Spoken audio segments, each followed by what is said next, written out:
Dears, എല്ലാവർക്കും ദിജോസ് വേൾഡിന്റെ പുതിയൊരു വീഡിയോയിലേക്ക് സ്വാഗതം. ഇന്നത്തെ വീഡിയോയിൽ സംസാരിക്കുന്നത് നമ്മുടെ ചാനലിലെ ഒരുപാട് പേർക്ക് പ്രഗ്നൻസി പോസിറ്റീവ് ആയതിനു ശേഷം ഓരോരുത്തർ കമന്റ് സെക്ഷനിൽ ഒന്ന് ചോദിക്കുമല്ലോ, എന്തെല്ലാം ലക്ഷണങ്ങളാണ് ഉണ്ടായതെന്ന് ചോദിക്കുമല്ലോ. അങ്ങനെ ഒരുപാട് പേര് ചോദിച്ചും പറഞ്ഞും ഒക്കെ മനസ്സിലായിട്ടുള്ള കുറച്ച് ലക്ഷണങ്ങളെ ഉൾപ്പെടുത്തിക്കൊണ്ടുള്ളതാണ് കേട്ടോ.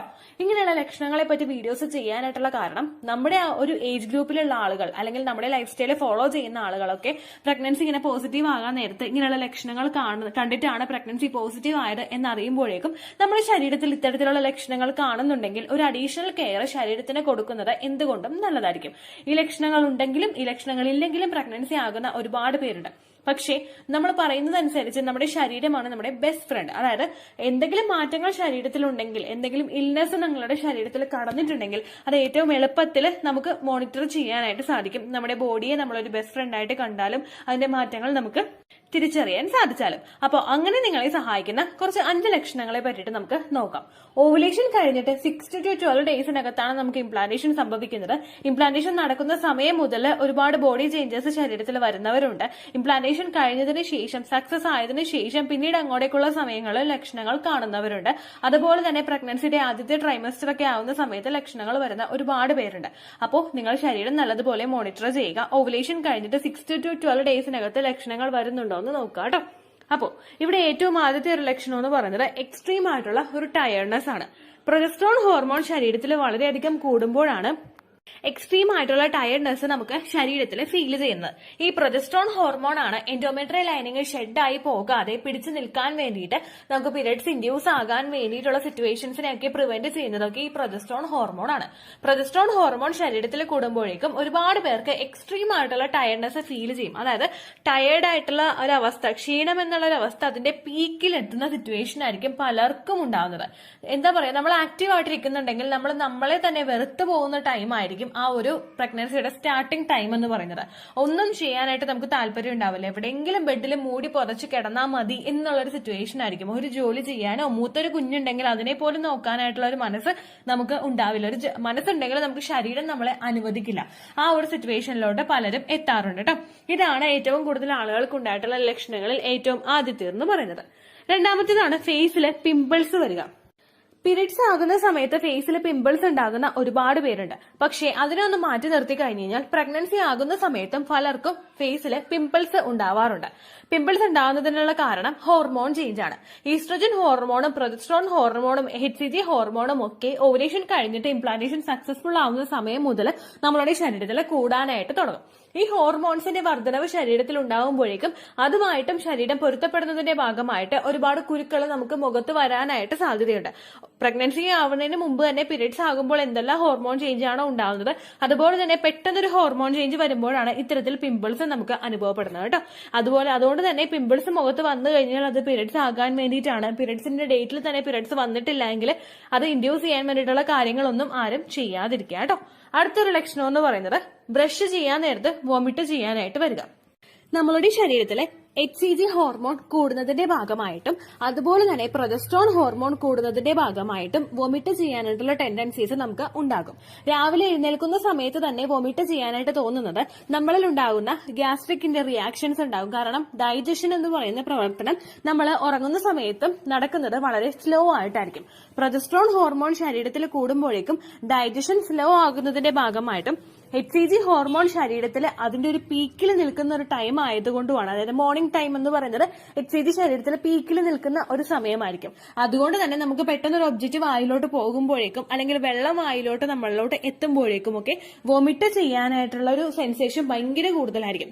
ചിലർക്ക് വോമിറ്റ് ചെയ്യാനായിട്ടുള്ള ടെൻഡൻസീസ് ആണെങ്കിൽ മറ്റു ചിലര് യെല്ലോ കളറിലുള്ള ഒരു വാട്ടർ വോമിറ്റ് ചെയ്ത് കളയാറുണ്ട്. ഭയങ്കര കയ്പുള്ള യെല്ലോ കളറിലുള്ള വാട്ടർ ആയിരിക്കും നമുക്ക് വോമിറ്റ് ചെയ്ത് പോവുക കേട്ടോ. അപ്പൊ അങ്ങനെയുള്ള ലക്ഷണവും ഒരുപാട് പേര് ഇപ്പൊ പറയുന്നുണ്ട് കേട്ടോ. അടുത്തൊരു ഒരു ലക്ഷണം എന്ന് പറയുന്നത് സെക്സ് ഡ്രൈവിൽ വരുന്ന ഒരു വ്യത്യാസമാണ്. നമുക്ക് ഫിസിക്കൽ കോണ്ടാക്ട് ചെയ്യാനായിട്ട് താല്പര്യമില്ലാത്ത അവസ്ഥ. ഓവുലേഷൻ കഴിഞ്ഞതിന് ശേഷം പലരും ഫിസിക്കൽ കോണ്ടാക്ട് ചെയ്യാനായിട്ട് താല്പര്യം ഉണ്ടാവാറില്ല. അത് മെയിൻ ആയിട്ട് സംഭവിക്കുന്നത് ഓവുലേഷൻ കഴിഞ്ഞിട്ട് ചെയ്യേണ്ട എന്നുള്ള ഒരു അറിവ് മനസ്സിൽ കിടക്കുന്നത് കൊണ്ടും അതുപോലെ തന്നെ മറ്റു പലരും ആ പ്രഗ്നൻസി ഒന്ന് സപ്പോർട്ട് ചെയ്യാമെന്ന് വിചാരിച്ചിട്ടൊക്കെ ആയിരിക്കും. എന്നാൽ ചിലർക്കെന്ന് പറയുന്നത് ആ ഒരു പ്രഗ്നൻസി ആ ഒരു ടൈമിലാണെങ്കിലും ഫിസിക്കൽ കോണ്ടാക്ട് ചെയ്യാനായിട്ടുള്ള താല്പര്യം അതിനൊക്കെ മാറ്റി നിർത്തിയിട്ട് ഭയങ്കര ലോ ആയിരിക്കും. ലോ ലിബിഡോ അല്ലെങ്കിൽ ലോ സെക്സ് ഡ്രൈവ് നമുക്ക് ഉണ്ടാവാനായിട്ടുള്ള കാരണം നമ്മളുടെ ശരീരത്തിൽ ഉണ്ടാവുന്ന മറ്റു പല മാറ്റങ്ങളാണ്. അതായത് ഓവുലേഷൻ കഴിഞ്ഞതിന് ശേഷം ആ ഒരു ഫിസിക്കൽ കോണ്ടാക്ട് ചെയ്യുന്ന സമയത്ത് പലർക്കും ലൂബ്രിക്കേഷൻ അവിടെ ഫീൽ ചെയ്യാറില്ല. സെർവിക്കൽ മ്യൂക്കസോ മറ്റുള്ള ലൂബ്രിക്കേഷൻസോ ഒന്നും ഇല്ലാതെ വരുമ്പോഴേക്കും ഫിസിക്കൽ കോണ്ടാക്ട് ചെയ്യുന്ന ആ ഒരു പ്രോസസ്സ് എല്ലാവർക്കും തന്നെ ഭയങ്കര പെയിൻഫുൾ ആയിരിക്കും. ഇങ്ങനെയുള്ള ഒരു പെയിൻഫുൾ പ്രോസസ്സിലോട്ട് ഇറങ്ങാനായിട്ട് പല സ്ത്രീകൾക്കും താല്പര്യം ഉണ്ടാവില്ല. അതുപോലെ തന്നെ പലർക്കും ബ്രസ്റ്റിലെ പെയിനും മറ്റുള്ള ബുദ്ധിമുട്ടുകളും ഒക്കെ അനുഭവപ്പെടാറുണ്ട്. ഇങ്ങനെ വരുന്ന സമയത്തും ഫിസിക്കൽ കോണ്ടാക്ട് ചെയ്യാനായിട്ട് സ്ത്രീകൾക്ക് താല്പര്യം കുറഞ്ഞു വരുന്നതായിട്ട് കാണാറുണ്ട്. പെട്ടെന്ന് നിങ്ങൾക്ക് അങ്ങനെയുള്ള മാറ്റങ്ങളൊന്നും അതിന് മുൻപൊന്നും ഉണ്ടായിട്ടില്ല എങ്കിൽ, അതായത് പ്രീവിയസ് മന്തിലൊന്നും അങ്ങനെയുള്ള ഒരു മാറ്റവും നിങ്ങൾക്ക് കാണുന്നില്ലെങ്കിൽ പെട്ടെന്ന് അത്തരത്തിലുള്ള ഒരു ചേഞ്ചസ് വരുന്നത് പ്രഗ്നൻസി ആയതിന്റെയും ഒരു സൂചനയായിരിക്കും കേട്ടോ. അതുപോലെ തന്നെ ചിലർക്കെന്ന് പറയുന്നത് ഫിസിക്കൽ കോണ്ടാക്ട് ചെയ്യാനായിട്ട് താല്പര്യവും വർദ്ധിക്കാറുണ്ട്. അപ്പോൾ അങ്ങനെയുള്ളവർക്കും അത്തരത്തിൽ നിങ്ങൾക്ക് ചേഞ്ചസ് കാണാനായിട്ട് സാധിക്കും. ചിലർക്കെന്ന് പറയുന്നത് ഓവുലേഷന്റെ ആ ഒരു ടൈം കഴിഞ്ഞ് കഴിഞ്ഞാൽ പ്രഗ്നൻസി ആയിട്ടുണ്ടെങ്കിൽ ഒരുപാട് വജൈനൽ ഡിസ്ചാർജ് ഉണ്ടാകും. ഒരുപാട് വജൈനൽ ഡിസ്ചാർജ് വരുന്നവർക്ക് അതിനനുസരിച്ച് ഫിസിക്കൽ കോണ്ടാക്ട് ചെയ്യാനായിട്ട് താല്പര്യവും ഉണ്ടാകും. എന്നാൽ ചില സ്ത്രീകൾക്ക് വജൈനൽ ഡിസ്ചാർജ് കുറവായിരിക്കും. ആ സമയങ്ങളിൽ വജൈന ഡ്രൈ ആയിരിക്കും. അങ്ങനെ പോകുന്നവർക്ക് ഫിസിക്കൽ കോണ്ടാക്ട് ചെയ്യാനായിട്ടുള്ള താല്പര്യവും കുറയാറുണ്ട് കേട്ടോ. അപ്പോൾ ആ ഒരു മാറ്റവും നിങ്ങൾക്ക് ഫീൽ ചെയ്യുന്നുണ്ടോ എന്ന് നോക്കുക. അപ്പോൾ ഇത്രയുമാണ്, ഈ 5 മാറ്റങ്ങളാണ് നിങ്ങൾക്ക് പ്രഗ്നൻസി പോസിറ്റീവ് ആകുന്ന സമയത്ത് കണ്ടുവരുന്നത് കേട്ടോ. ഈ മാറ്റങ്ങൾ തുടർച്ചയായിട്ട് കാണുന്നുണ്ടെങ്കിലും കാണുന്നില്ലെങ്കിലും നിങ്ങളുടെ ശരീരത്തെ നല്ലതുപോലെ ശ്രദ്ധിക്കാം. ശരീരത്തിൽ വരുന്ന ഓരോ മാറ്റത്തെയും നിങ്ങൾ തിരിച്ചറിയാനായിട്ട് ശ്രദ്ധിക്കാം. ഓവർ കോൺഷ്യസ് ആവാനല്ല പറയുന്നത്. ഓവറായിട്ട് നമുക്ക് ശരീരത്തിൽ എന്തെങ്കിലും ചേഞ്ചസ് വരുന്നുണ്ടെങ്കിൽ അതിനെ നിങ്ങൾ തിരിച്ചറിയുക. ഇൻ കേസ് നിങ്ങൾക്ക് പ്രിമെൻസ്ട്രൽ സിംറ്റംസ് ഉള്ളവരാണെങ്കിലും അത് നിങ്ങളുടെ ലൈഫ് സ്റ്റൈൽ ചേഞ്ചസ് കൊണ്ടാണ് നിങ്ങൾക്ക് പ്രിമെൻസ്ട്രൽ സിംറ്റംസ് വരുന്നതെങ്കിലും അതിനെ ഒന്ന് കൺട്രോൾ ചെയ്ത് മുൻപോട്ടേക്ക് പോകാനായിട്ട് നിങ്ങളെ അത് ശ്രദ്ധിക്കുന്നത് വഴി സഹായിക്കും കേട്ടോ. ഇത്രയേ ഉള്ളൂ വീഡിയോ. യൂസ്ഫുൾ ആയി കാണുമെന്ന് വിശ്വസിക്കുന്നു. യൂസ്ഫുൾ ആവുന്നുണ്ടെങ്കിൽ ലൈക്ക് ചെയ്യുക, ഫ്രണ്ട്സിനൊക്കെ ഷെയർ ചെയ്ത് കൊടുക്കുക കേട്ടോ. എന്തെങ്കിലും സംശയം ഉണ്ടെങ്കിൽ നിങ്ങൾ കമന്റ്സിൽ ചോദിക്കുക. പണ്ടത്തെ വീഡിയോയ്ക്ക് കമന്റ്സ് ഇടുന്നവർക്ക് റിപ്ലൈ ലഭിക്കുന്നില്ലെങ്കിൽ ലേറ്റസ്റ്റ് ആയിട്ട് ഞാൻ ഏത് വീഡിയോ ആണ് അപ്ലോഡ് ചെയ്യുന്നത് അതിന് താഴെ കമന്റ് ഒന്ന് കോപ്പി പേസ്റ്റ് ചെയ്യാനായിട്ട് ശ്രദ്ധിക്കുക കേട്ടോ. അതുപോലെ ഓവുലേഷൻ ഡേറ്റ് കാൽക്കുലേറ്റ് ചെയ്ത് തരാനായിട്ട് റിക്വസ്റ്റ് ചെയ്യുന്ന ആളുകൾ എത്രയാണോ സൈക്കിൾ ലെങ്ത് അത് മെൻഷൻ ചെയ്യാനായിട്ട് ശ്രദ്ധിക്കുക. സൈക്കിൾ ലെങ്ത് എന്നതുകൊണ്ട് ഉദ്ദേശിച്ചത് ഓരോ മാസവും എത്ര ദിവസം കൂടുമ്പോഴാണോ ബ്ലീഡിങ് വരുന്നത് അതാണ് സൈക്കിൾ ലെങ്ത്.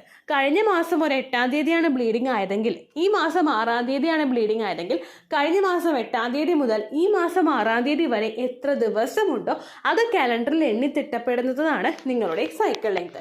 സൈക്കിൾ ലെങ്ത് നമ്മൾ കൃത്യമായിട്ട് കാൽക്കുലേറ്റ് ചെയ്യുകയാണെങ്കിൽ ഓവുലേഷൻ ഡേറ്റ് എളുപ്പത്തിൽ കണ്ടുപിടിക്കാൻ വേണ്ടിയിട്ട് ഒരുപാട് ആപ്ലിക്കേഷൻസും ഒരുപാട് ഓൺലൈൻ ആയിട്ടുള്ള വെബ്സൈറ്റുകളും ഇന്ന് നമുക്ക് അവൈലബിൾ ആണ്. പ്ലേ സ്റ്റോറിൽ പോയിട്ട് ഓൺലൈൻ ഓവുലേഷൻ ട്രാക്കർ എന്ന് ടൈപ്പ് ചെയ്ത് കഴിഞ്ഞാൽ നിങ്ങൾക്ക് അതുമായിട്ട് ബന്ധപ്പെട്ടിട്ടുള്ള ആപ്ലിക്കേഷൻസ് കിട്ടും. അത് പറ്റുന്നില്ല എങ്കിൽ ഗൂഗിളിൽ പോയിട്ട് ഓൺലൈൻ ഓവുലേഷൻ കാൽക്കുലേറ്റർ എന്ന് ടൈപ്പ് ചെയ്ത് കഴിഞ്ഞാൽ അതുമായിട്ട് ബന്ധപ്പെട്ടിട്ടുള്ള വെബ്സൈറ്റുകൾ നിങ്ങൾക്ക് കിട്ടും. അതിൽ നിങ്ങളുടെ ലാസ്റ്റ് മന്തിലെ മെൻസ്ട്രേഷൻ്റെ ഡേറ്റും ഒപ്പം ഞാൻ ഈ പറഞ്ഞ രീതിക്ക് നിങ്ങൾ കാൽക്കുലേറ്റ് ചെയ്യുന്ന സൈക്കിൾ ലെങ്ത്തും എൻ്റർ ചെയ്ത് കൊടുക്കുകയാണെങ്കിൽ നിങ്ങൾക്ക് കൃത്യമായിട്ട് ഓവുലേഷൻ ഡേറ്റ് കണ്ടുപിടിക്കാനായിട്ട് സാധിക്കും. ഫെർട്ടൈൽ ടൈം പീരീഡും നിങ്ങൾക്ക് കിട്ടും. അതായത് എത്ര ദിവസം മുതൽ കോൺടാക്ട് ചെയ്ത് തുടങ്ങിക്കഴിഞ്ഞാൽ നിങ്ങൾ പ്രഗ്നൻ്റ് ആകും എന്നുള്ളൊരു ഡേറ്റും നിങ്ങൾക്ക് പ്രോപ്പറായിട്ട് കിട്ടും കേട്ടോ. ഇത് കാൽക്കുലേറ്റ് ചെയ്യുന്ന സമയത്ത് സൈക്കിൾ ലെങ്ത് കാൽക്കുലേറ്റ് ചെയ്യുന്ന സമയത്ത് നിങ്ങളുടെ ആ ഒരു കലണ്ടറിൽ നോക്കി തന്നെ നിങ്ങൾ കാൽക്കുലേറ്റ് ചെയ്യുക. പല മാസങ്ങളിലും 30-31 ദിവസമുണ്ട്. അതുകൊണ്ടാണ് അങ്ങനെ പറഞ്ഞത്. ഒപ്പം നിങ്ങൾക്ക് ബ്ലീഡിങ് തുടങ്ങിയ ദിവസത്തിന് വേണം നിങ്ങൾ ഡേ 1 ആയിട്ട് എടുക്കാൻ വേണ്ടിയിട്ട്.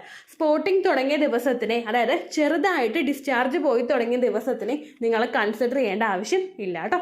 അപ്പോൾ ഇത്രയേ ഉള്ളൂ വീഡിയോ. അടുത്തൊരു വീഡിയോ ആയിട്ട് നമുക്ക് വീണ്ടും കാണാം. ബൈ.